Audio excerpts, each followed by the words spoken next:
잠시만 슬리퍼. 아 시키지 마요. 아이 그만 그만 아저씨 그만 조용히 해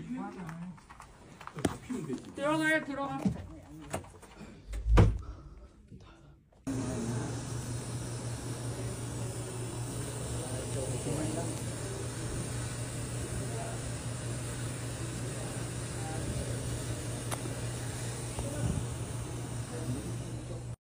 Nagsimula na naman po ang crackdown sa South Korea last week. Ang dami na pong nahuli, almost 30,000 na po ang napapauwi sa kanya-kanyang bansa po, iba't ibang lahi ang mga nadadampot sa iba't ibang part ng South Korea. Yung iba po nadadampot sa mga company. Sabi nila timbre, sabi nila sumbong. Minsan mas madalas po ito ay minamanmanan ng mga immigration officer, lalo na kung may history na po ito ng pagkahuli. Minsan kasamang katrabaho na Koreano, mga asar or galit sa mga TNT. Minsan sabi daw kababayan. Meron pong ganun na nangyayari dito. Isinusumbong ng kapwa kababayan niya, anuman lahi yan. Di po mawawala ang inggit sa katawan ng bawat tao.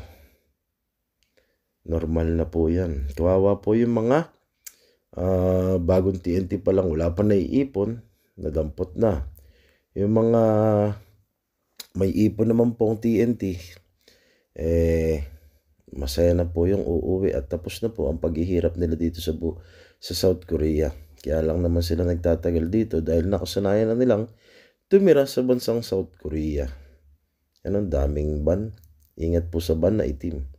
Minsan naman po sa mga club, lalo na nung lumaganap ang droga dito sa South Korea. Karamihan po ng mga club sa Itaewon, iba't ibang part ng South Korea, is pinapasok ng mga pulis. Joint force po ang pulis at immigration ngayon. Dati po, alam niyo po ba, way back 2006, 7, 8, parang kasama yung mga bombero sa mga nag-raid. Minsan naman po sa park, wala pong pinipili, basta may raid po sila. Ayan po, nag-check sila, may nadampot. Even sa park, nanghuhuli po sila. Kaya dobling ingat sa mga babae nating Pilipino dyan. Wag po ng gala, lalo na sa mga TNT. Minsan sa mga sikta, sa mga kainan, may mga party-party. Lalo na yung mga may ingay sa bahay. Yan ang madalas na pasukin. Minsan sinusumbong ng kapitbahay ang mga Koreans.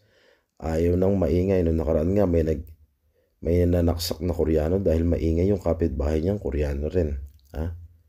Pero ito ang napansin ko sa mga Koreans. Tingnan niyo po, kahit mga pulis po sila, hinuhubad nila yung mga sapatos nila pag napasok ng bahay. Respeto sa may-ari ng bahay. Hindi kagaya sa atin, dire-diretso ang raid para di makatakas. Pero dito, hinuhubad nila ang sapatos nila. Ganyan sila, gumalang o respeto sa kapwa-tao nila. Ito po, sinumbong ito. Kasi ang ingay at nagiinuman, kalat po ang alak. Kaya sa mga kababayan kong Pilipino dyan, na mahilig mag-inuman at mag-video okay, babaan po ang boses ninyo tuwing nag-happy-happy. Dahil hindi nyo alam, baka asar na yung kapitbahay ninyo.